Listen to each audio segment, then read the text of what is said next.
Un mot de sport dans ce journal. Depuis plusieurs mois, la Guinée n'a toujours pas joué ses matchs à domicile pour faute de stades non homologués. Aujourd'hui, les deux stades du pays sont en chantier pour changer la donne.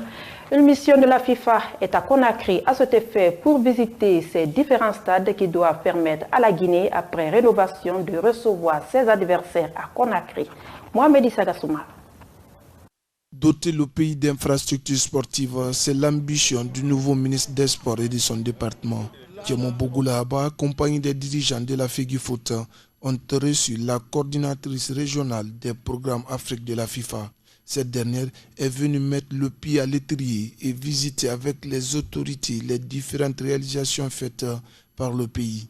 Après la visite du centre technique, la délégation est passée au stade de Nongo. Ici, beaucoup de compartiments ont été visualisés. L'idéal permet à la Guinée d'homologuer son enceinte et recevoir ses adversaires au Bercail dans quelques mois. C'est une volonté réelle de l'État guinéen d'accompagner les infrastructures du football. On vient de visiter les travaux également au stade du 28 septembre et les travaux qui sont actuellement en train d'être faits dans ce stade pour permettre d'accueillir les sélections nationales, notamment le Sili national. Je félicite l'État vraiment pour son accompagnement. C'est un investissement financier très lourd que de rénover un stade qui existe depuis quelques années pour le mettre aux normes internationales. Donc ça, je tiens à saluer et à féliciter l'État pour cet effort. Et je pense que lorsque les travaux seront terminés, la population guinéenne sera très contente d'accueillir son équipe nationale dans son pays lors de ses matchs internationaux plutôt que de jouer à l'étranger. Le 18, nous étions là et nous avons sollicité que la Fédération guinéenne de football, la CAF, la FIFA, s'implique dès maintenant avec nous, évidemment, pour qu'ensemble nous puissions suivre les travaux. Parce que ce qui concerne sur le plan administratif, l'État se bat. Mais sur le plan technique, nous ne sommes pas les utilisateurs finaux, ce sont eux qui sont les utilisateurs. Nous avons sollicité que régulièrement qu'ils passent. Je crois que c'est la première fois depuis que les travaux ont commencé que vous avez vu le président de la Fédération guinéenne de football, son secrétaire général, toute son équipe. Et aussi nous avons les entreprises qui sont là, qui sont agréées par la FIFA. Je crois que vous allez aussi les écouter. Et nous pensons que du côté de l'État, rien ne pourra empêcher l'évolution des travaux conformément au planning que les entreprises sont en train de nous donner. Cette visite de terrain s'inscrit dans le cadre de la revue des programmes de développement de la FIFA. Depuis leur prise de fonction, les nouveaux dirigeants de la FEGIFOOT tissent de bonnes collaborations avec le département de tutelle et font le développement du sport une priorité. Nous avons constaté qu'il y a un certain engouement et un accompagnement des autorités politico-administratives de notre pays pour que ce stade-là puisse permettre à nos populations de suivre désormais les matchs de l'équipe nationale à domicile. Ce n'est vraiment pas de gaieté de cœur que chaque fois que nous devons jouer les matchs de la Coupe du Monde, les événements de la CAN, que ce soit un autre public qui voit les joueurs, ils ont eux-mêmes besoin de venir jouer maintenant dans notre pays.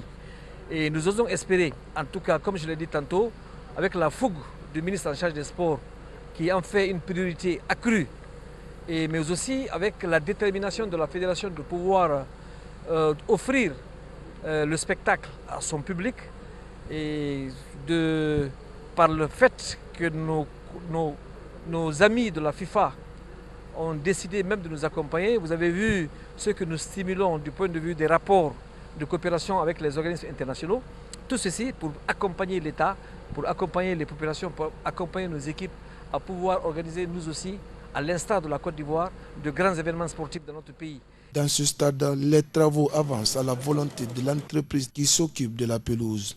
Cette dernière s'engage à être dans le délai imparti. Les travaux se font de manière très constante dans toute l'étendue du stade et nous voulons réitérer notre engagement à terminer dans les délais et surtout à répondre aux exigences. Nous remercions aussi les gens de la FIFA pour leur visite sur le terrain. Nous sommes très rassurés. Là, on va installer un terrain de vraiment très dernière génération qui va être agréé par la certification FIFA Quality Pro. Donc on peut jouer tous les niveaux des matchs au niveau international, dans la Coupe du Monde, qualification du Coupe du Monde, donc ça c'est pas de souci.